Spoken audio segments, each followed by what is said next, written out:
Bonjour à tous, j'espère que vous allez bien.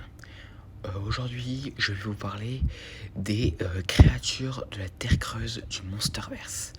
Donc, qui sera un peu du style des créatures de Skull Island que j'avais fait il y a un petit moment de ça. En premier, nous avons notre roi, Godzilla. Godzilla ne vit pas vraiment dans la Terre creuse. Enfin, il va dans la Terre creuse seulement pour se reposer, mais en vrai, il n'y habite pas.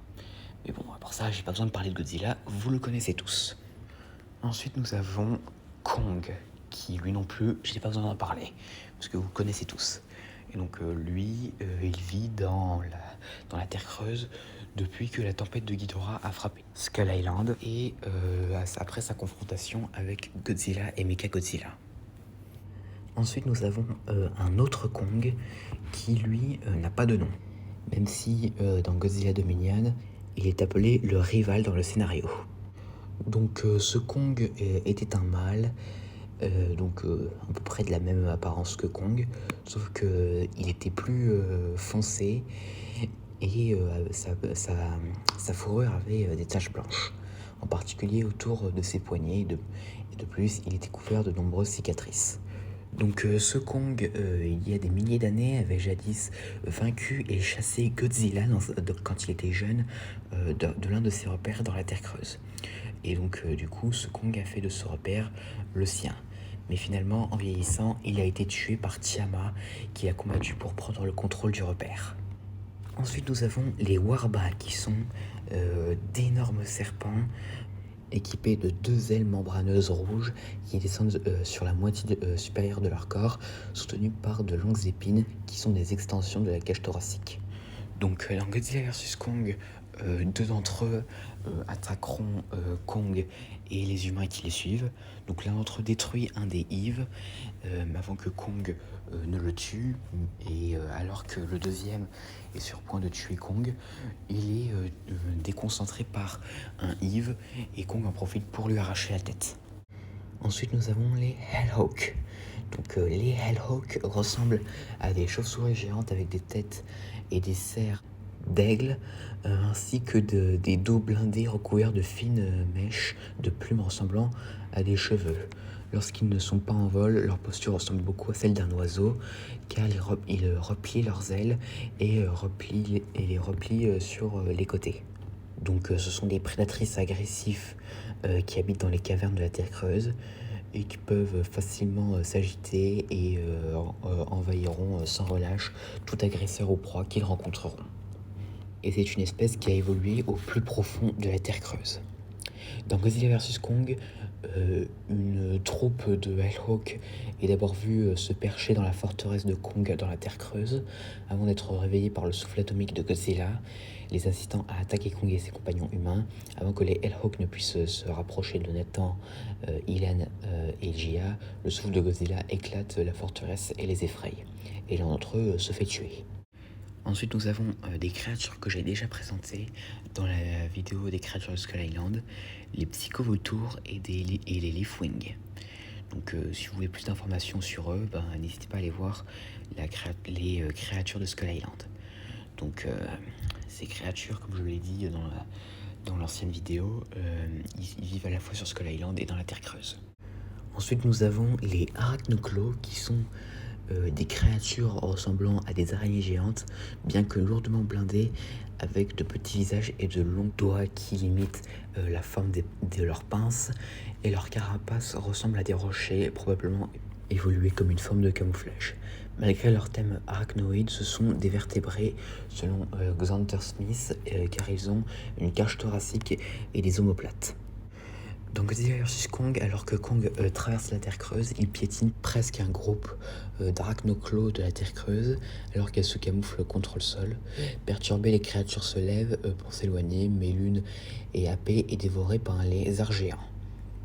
Et d'ailleurs, en parlant de ce lézard, le voici. Donc, les lézards de la Terre creuse. Alors, ce lézard de la Terre creuse, il faut savoir qu'il est aussi surnommé Doug par les fans. Donc ce sont de grands reptiliens de couleur noire et grisâtre, avec des rangées de pointes et d'ostéodermes couvrant leur dos et leurs épaules, probablement comme des moyens de défense contre d'autres prédateurs de la terre creuse. Leurs têtes sont courtes et robustes et possèdent des mâchoires remplies de grandes dents.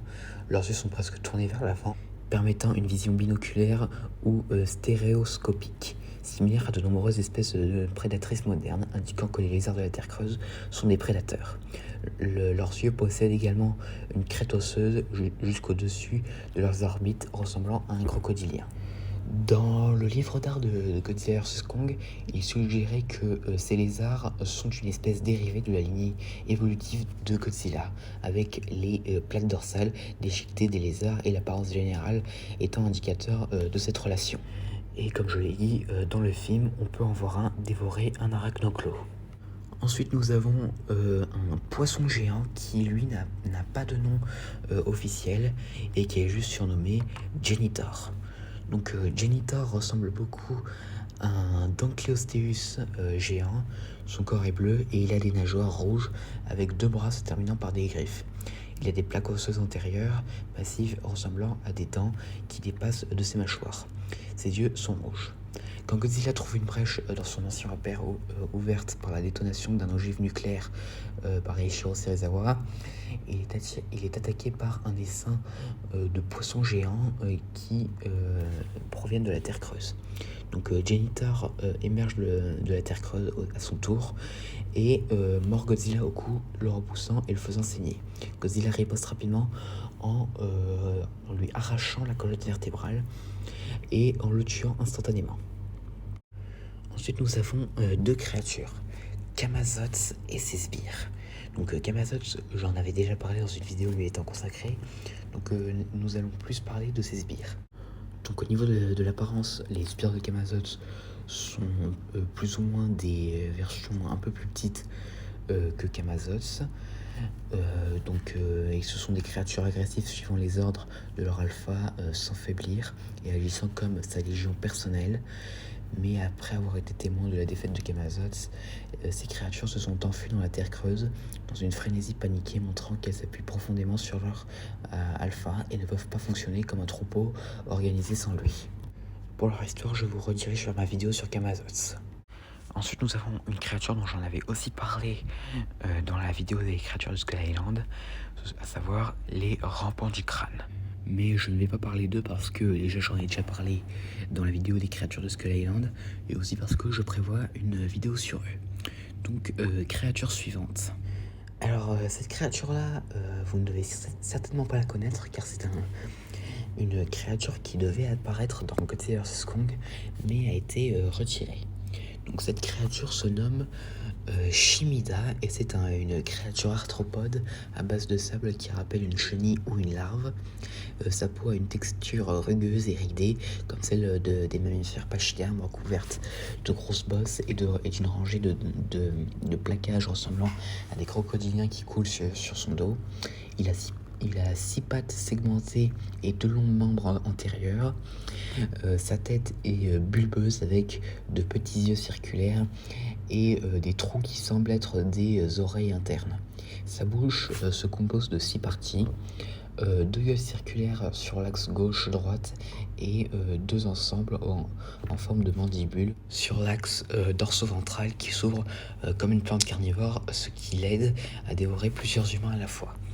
Donc Shimida est décrit comme un titan réactif et peut-être un prédateur embusqué car il sortira du sable lorsqu'il sentira quelque chose puis se réinstallera par la suite. Mais parce que Shimida est adapté aux environnements fouisseurs, il est impuissant à la surface, ce qui est montré dans l'art conceptuel de Shimida essayant de se creuser sous terre. Et aussi, le concepteur de Shimida, Ken Barselmey, le considère comme un stade larvaire d'une créature plus grande. Et pour finir, la dernière créature, c'est tout simplement Tiamat. Donc Tiamat, si vous voulez en savoir plus, sachez que j'ai fait une vidéo sur elle. Mais bon, à part ça, comme Godzilla, Tiamat ne vit pas vraiment dans la terre creuse, mais n'y va que pour s'y reposer. Voilà pour l'instant les créatures de la Terre creuse dont on a la connaissance. Enfin du moins pour l'instant parce qu'il y en a très probablement plusieurs autres qui vont être révélées à l'avenir. Dites-moi dans les commentaires quelle est votre créature préférée de la Terre creuse, sans compter bien sûr Godzilla et Kong. Voilà, j'espère que cette vidéo vous aura plu, n'hésitez pas à me dire ça dans les commentaires et à la prochaine.